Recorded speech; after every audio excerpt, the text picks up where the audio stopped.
ego kinda stocky, homie. Nigga, you a hater if you tell me I ain't poppin', homie.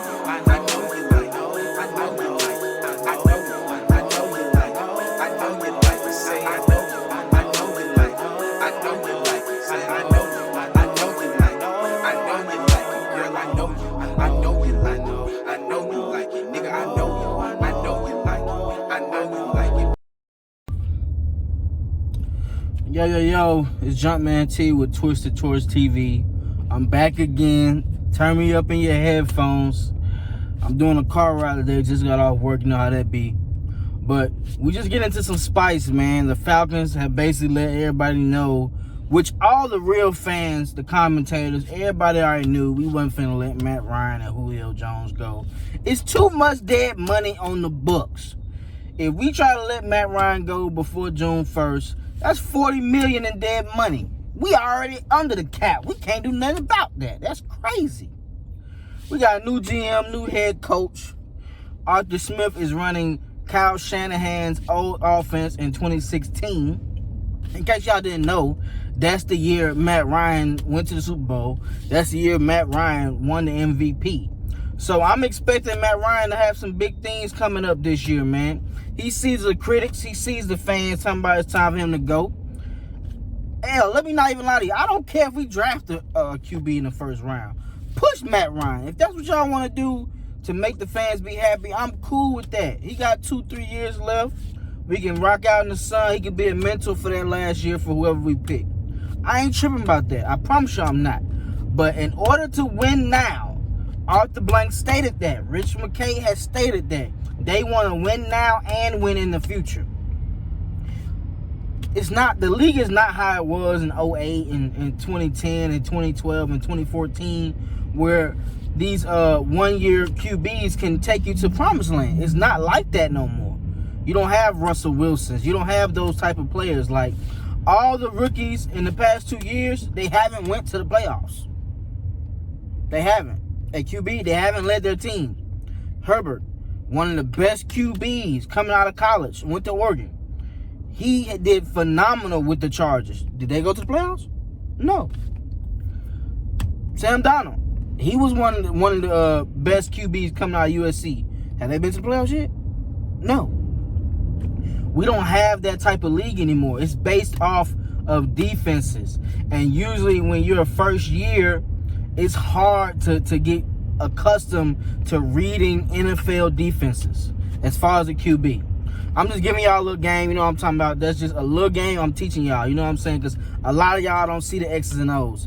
I saw something, this is a different sport, but it's also a fact. Damon Lillard had made a little tweet the other day basically saying that a lot of fans, they don't actually watch the whole game. They watch the scoreboard and the highlights. You cannot base a game off of that. You actually have to break down film. You actually have to watch each play to see where the QB, where the player went wrong. That's the difference. I can do that. I watch full games of Atlanta Falcons from start to end. Whether we're getting the shit beat out of us, whether we're up 30, I watch the whole game so I can critique and see the things that we need to improve on. That's one thing that you can see from watching the Falcons. Matt Ryan isn't the issue. I can state that a million times. It's been plenty of times Matt Ryan has drove this team down to win games and somebody else has fumbled it. Versus the Dallas Cowboys, special teams. All you had to do was get the onside kick. What did they do? Let it run 10 yards, let the Cowboys recover it. That's on Matt Ryan? No. The Bears were up by like 14 points going into the third. What does the defense do? Give up 2 quick touchdowns in the beginning of that fourth quarter to make that game close. Don't get me wrong. I love a QB that can, regardless of if the defense comes back and scores and ties the game up, a QB that can take the team down there and win it. Don't get me wrong, I love that. And Matt Ryan has had games like that. It hasn't been recent, though. He hasn't did that since, the 49ers last year? That was the last time he did that, for real, if we being honest. Hell, versus the Chiefs this year, we had a chance to win that game. Matt Ryan played a hell of a game that game. The defense played a hell of a game. If A.J. Terrell makes that pick, we go home with a win. That's not on Matt Ryan, is it? The last 4 weeks of the season, Matt Ryan played exceptionally well. And it's hard to doubt that. 8 touchdowns, 0 INTs. Like, that's great for a QB.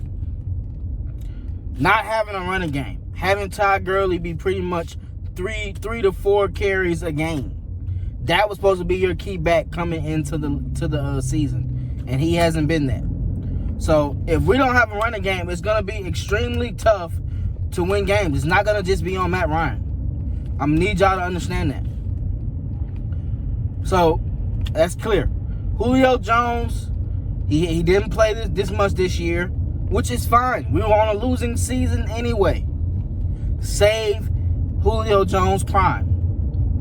I feel like with this year coming up, Julio Jones is going to have a lot to prove because there are receivers jumping ahead of him. They are saying Devontae Adams is better. They're saying DK Metcalf is better.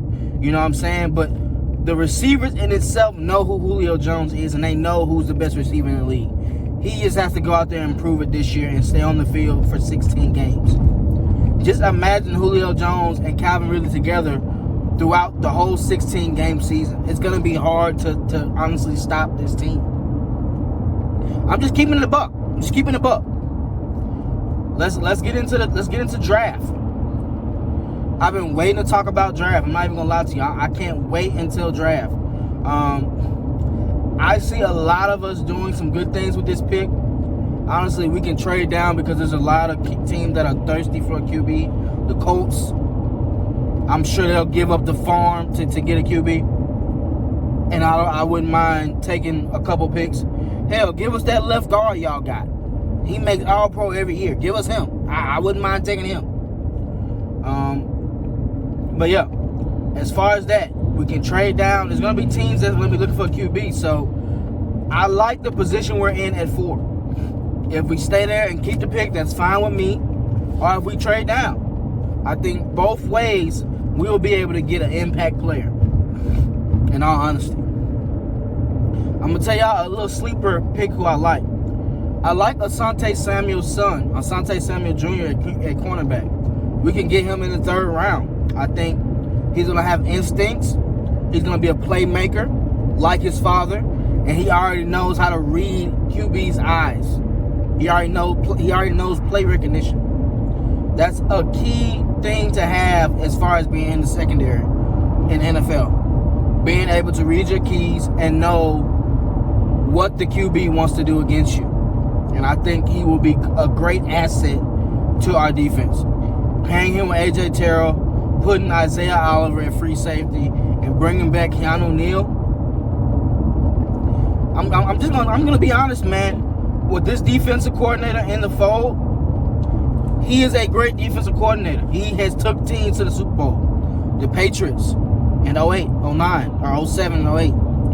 The Ravens in 2012, the year we were supposed to go. He was coaching that team.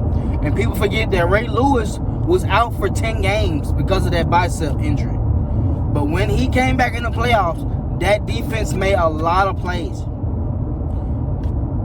I'm just being honest. He also did good with the Titans in 2018. They were a top 10 defense. In 2019, they were top 12. So that tells me that everywhere he goes, he turns that defense into something. And one thing he said about the Falcons defense, they like to hit and run. That is a fact.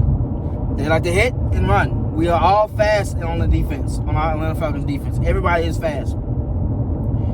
I feel like Deion Jones is going to take a all-pro leap next year with Dean PEES in the fold as being the defensive coordinator. I feel like Foyer is going to take another leap. I feel like Keanu Neal is going to take a all-pro leap. He's already all-pro in my eyes as far as strong safety.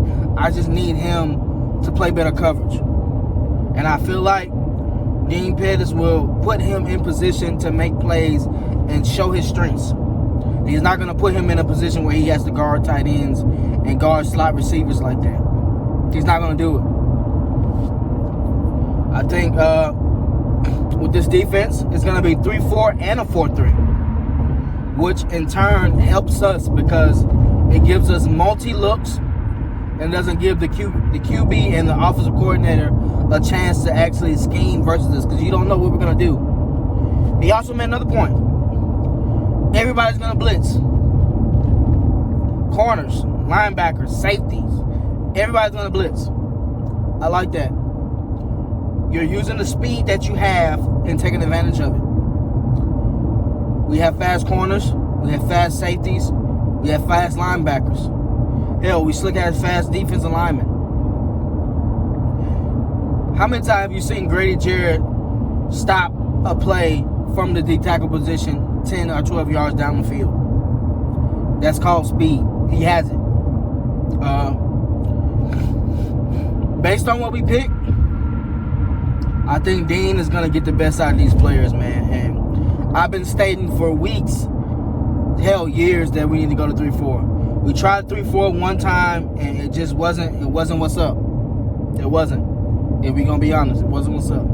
In 2015, we didn't have the actual pieces to run a 3-4. We only had pieces to stop the run. That's the difference. I think this coaching staff is probably one of the best coaching staffs we've gotten in a long time, in all honesty. I think Arthur Smith knows the game as far as a coordinator, and I think Dean, I don't think I know because he's taken a lot of teams to the promised land. I expect us to pick up some pieces that Dean has left in other teams, though. Casey, he went to the Pro Bowl the year he was with the Titans, and Dean was the QB, the defensive coordinator. So I feel like we're going to the promised land, man.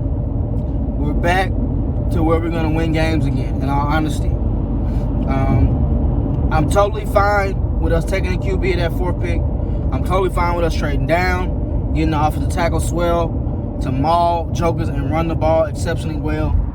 Or we go defense and pick up a piece that we really need. I'm fine with all of that. I'm cool with that. I know you're not used to me being in the car, man, but you know what I'm saying, it was traffic, so I didn't want to get home and just be lazy and say I'm tired and don't want to do nothing. This information had to come out. I've been telling y'all for a minute, I know. Don't be believing all this ESPN, because the ESPN don't talk about the Falcons like that, in all honesty. If you want Falcons information, you have to come to the sources. The Atlanta Falcons Nation, Mad Mike Sports, Twisted Towards TV. There's a lot of places to go to for Atlanta Falcons information. Everybody that's on the AFN knows Falcons football. They break down film. They know what we can do better to be a better team. All that. So subscribe to all those channels, man. It's key. It's pivotal. Also, your boy is at over 150 subscribers, man. It's honestly a blessing, man, because it went from 0 subscribers to 150. You know what I'm saying? 150. I'm still expecting to get to 1,000 because I believe I can. And when you have faith in yourself, you're going to get to where you want to go. I've always told myself I could be a podcaster. I could be a sports analyst. You know what I'm saying? So this is me taking initiative and doing what I love. You feel me? So support. I appreciate everybody, man. It's honestly a blessing. You know what I'm saying? I appreciate everybody. But like I said, Julio ain't going nowhere. Matt Ryan ain't going nowhere. And I've been told y'all this. I said this early in the season when we was on a losing streak. They ain't going nowhere. They're not. They will go to the Hall of Fame, and they will end their careers as Atlanta Falcons. I'm just calling a spade a spade. You can take it how you want it. I'm being honest. You feel me? Subscribe to the channel, Twisted Towards TV. Lock in. There's more content coming soon. Baseball is gonna be starting up soon. I'm gonna get into the Atlanta Braves. I'm an Atlanta Braves fan faithfully since Chipper Jones. I'm saying, like, we had Gary Sheffield at one point, Tom Glavine, Smoltzy, Chipper, Chipper, you know. And now we got young killers, Freddie Free. You know what I'm saying? So we got some killers out there, man, and the pitching is on the way. It's on the way. I ain't gonna forget Acuna. Acuna is one of the best players to ever play as a young boy. He's up and coming. He's a great center fielder, Gold Glover, and has a great bat. Can hit a lot of home runs. So I will break down Atlanta Braves as well. I will break down free agency. Free agency is next month. We're gonna get into that. And I also will break down the draft. The draft is approaching. It's already February, man. It's already February. So free agency is March. The draft is what, May? The end of April, May. So it's a lot of stuff coming up, man. And now that we know Juilo and Matt Ryan will be in the fold, we can go to the other positions to make this team a Super Bowl winning team. Because at the end of the day, that's all the fans want. We want to win the Super Bowl. We want to be happy to say we went and we conquered. We went and we conquered. So subscribe to the channel. Tell a friend to tell a friend. Like. Hit me up in the comments. Let me know how you really feeling. You diggy? I appreciate everybody who be in the comments on a daily. One of the dudes in my comments actually told me I should talk about Dean as a defensive coordinator. So this one's for you, my brother. You know what I'm saying? I think his name's Williams. His last name is Williams. I don't know, but appreciate you, man. I'm shouting you out. If I get it wrong, I'll shout you out again in the next video for sure. You feel me? But subscribe, Twisted Torch TV. I'm out. That selfish shit up out of my face. If I see it, don't speak, I'm like Cardi B. My brother died, it took a part of me. Bitch, I feel like I'm one of the greats. I don't see him going hard as me. Keep that sucker shit up out of my face. I'm only eating with who start with me. See this shit from the heart with me. A constant grind make it hard to sleep. I feel like the last of a dying breed. It's like I'm one of a kind. I got this thinking in nine. I got some shit on my mind. Cause I wasted so much of my time. And God was sending me signs. I remember I didn't have a dime. Could pay a bitch to hit my line. I remember I didn't have a dime. Could pay a bitch to hit my line. Just for to see what's I'm fine. Well, just let you know that I'm fine. I never needed no one to look out. I never needed no one for to vouch. All of this shit I did it